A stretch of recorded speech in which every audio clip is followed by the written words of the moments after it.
ನಮಸ್ಕಾರ. ವಿಕೆ ಡಿಜಿಟಲ್ ನ್ಯೂಸ್ಗೆ ಸ್ವಾಗತ. ಈ ಕ್ಷಣದ ಪ್ರಮುಖ ಸುದ್ದಿಗಳು. ಕಾಕ್ರೋಚ್ಗಳ ಮೇಲೆ ಪೊಲೀಸರ ಲಾಠಿ ಚಾರ್ಜ್. ದೆಹಲಿಯ ಹಲವೆಡೆ ಇಂಟರ್ನೆಟ್ ಸ್ಥಗಿತ. ಭಾಗಮಂಡಲ ಮೇಲ್ಸೇತುವೆ ಅಭಿವೃದ್ಧಿಗೆ 3 ಕೋಟಿ ಅನುದಾನ ಬಿಡುಗಡೆ.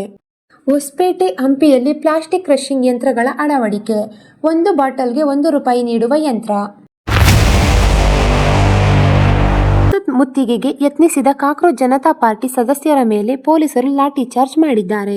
ಲಾಠಿ ಚಾರ್ಜ್ ಬೆನ್ನಲ್ಲೇ ದೆಹಲಿಯ ಹಲವು ಭಾಗಗಳಲ್ಲಿ ಮೊಬೈಲ್ ಇಂಟರ್ನೆಟ್ ಸ್ಥಗಿತಗೊಳಿಸಿರುವುದು ಕಂಡುಬಂದಿದೆ.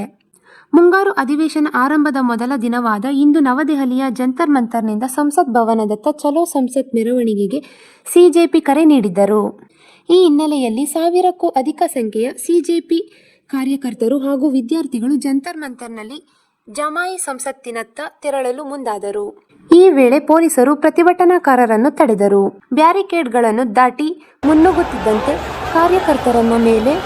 ಕಾರ್ಯಕರ್ತರ ಮೇಲೆ ಪೊಲೀಸರು ಲಾಠಿ ಪ್ರಯೋಗ ಮಾಡಿದ್ದಾರೆ ಎನ್ನಲಾಗಿದೆ. ಮುಂಜಾಗ್ರತಾ ಕ್ರಮವಾಗಿ ದೆಹಲಿ ಪೊಲೀಸರು ಹಾಗೂ ರ್ಯಾಪಿಡ್ ಆಕ್ಷನ್ ಫೋರ್ಸ್ ಸಿಬ್ಬಂದಿ ಜಂತರ್ ಮಂತರ್ ರಸ್ತೆಯ ಸುತ್ತಲೂ ಬಿಗಿ ಭದ್ರತೆ ಒದಗಿಸಿದರು.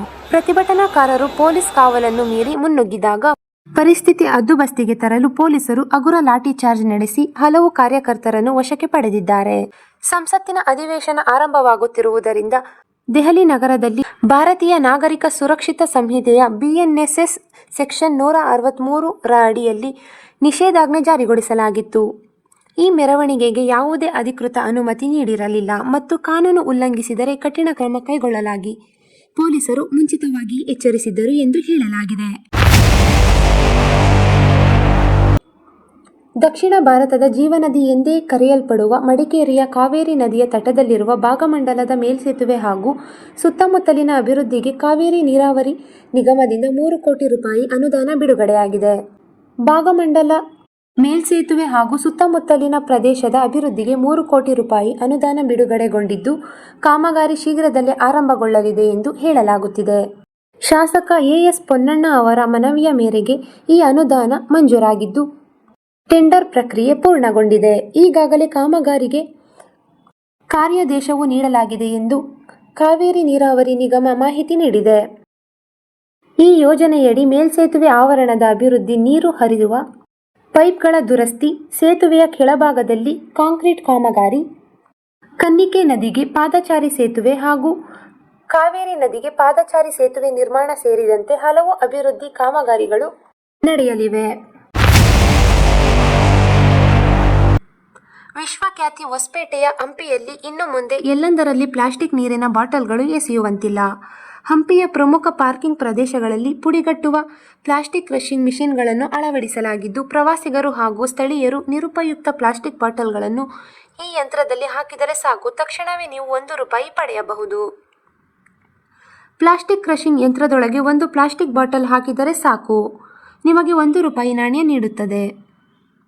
ಇದು ಪ್ರವಾಸಿಗರಲ್ಲಿ ಪರಿಸರ ಕಾಳಜಿ ಉತ್ತೇಜಿಸುವ ಕ್ರಮವಾಗಿದೆ. ಹಂಪಿ ವಿಶ್ವ ಪರಂಪರೆ ಪ್ರದೇಶ ನಿರ್ವಹಣಾ ಪ್ರಾಧಿಕಾರ ಮತ್ತು ಭಾರತೀಯ ಪುರಾತತ್ವ ಸರ್ವೇಕ್ಷಣಾ ಇಲಾಖೆಯಂತಹದ್ದೊಂದು ಹೊಸ ಪ್ರಯೋಗಕ್ಕೆ ಮುಂದಾಗಿದೆ. ಹಂಪಿಗೆ ದೇಶ ವಿದೇಶ ಪ್ರವಾಸಿಗರು ಸಾವಿರಾರು ಭಕ್ತರು ನಿತ್ಯವೂ ಭೇಟಿ ನೀಡುತ್ತಾರೆ. ಬಹುತೇಕ ಪ್ರವಾಸಿಗರು ತಾವು ತಂದ ಕುಡಿಯುವ ನೀರಿನ ಪ್ಲಾಸ್ಟಿಕ್ ಬಾಟಲ್ಗಳನ್ನು ಬಿಸಾಡುತ್ತಾರೆ. ಇದರಿಂದ ಹಂಪಿಯಲ್ಲಿ ಪ್ಲಾಸ್ಟಿಕ್ ತ್ಯಾಜ್ಯ ರಾಶಿ ಬೀಳುತ್ತಿದೆ. ಸ್ವಚ್ಛತೆ ಕಾರ್ಮಿಕರಿಗೆ ಸವಾಲಿನ ಕೆಲಸವಾಗಿತ್ತು. ಅದರಿಂದ ಸ್ವಚ್ಛ ಹಂಪಿ ಸುಂದರ ಹಂಪಿ ಎನ್ನುವ ಈ ಅಭಿಯಾನವನ್ನು ASI ಹಂಪಿ ಪ್ರಾಧಿಕಾರ ಆರಂಭಿಸಿತು. ಪ್ಲಾಸ್ಟಿಕ್ ಮುಕ್ತ ಹಂಪಿಯನ್ನಾಗಿ ರೂಪಿಸುವ ಕಾರ್ಯಕ್ಕೆ ಹೈಟೆಕ್ ಸ್ಪರ್ಶ ನೀಡಲು ಮುಂದಾಗಿದೆ. ಇದು ಈವರೆಗಿನ ಸುದ್ದಿಗಳು. ಮತ್ತಷ್ಟು ಸುದ್ದಿಗಳಿಗಾಗಿ ನೋಡ್ತಾ ಇರಿ ವಿಕೆ ಡಿಜಿಟಲ್ ನ್ಯೂಸ್. ವೀಕ್ಷಕರೇ, ವಿಕೆ ಡಿಜಿಟಲ್ ನ್ಯೂಸ್ ಯೂಟ್ಯೂಬ್ ಚಾನಲ್ ಅನ್ನು ಲೈಕ್ ಮಾಡಿ, ಸಬ್ಸ್ಕ್ರೈಬ್ ಮಾಡಿ ಮತ್ತು ಹೆಚ್ಚಿನ ಜನರಿಗೆ ಶೇರ್ ಮಾಡಿ.